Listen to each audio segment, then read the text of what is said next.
crispy chicken skin.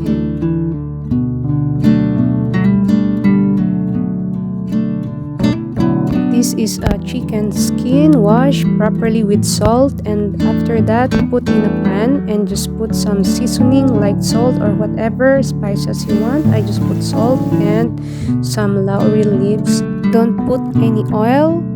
Just wait for the fats of the chicken skin to release to cook the chicken skin.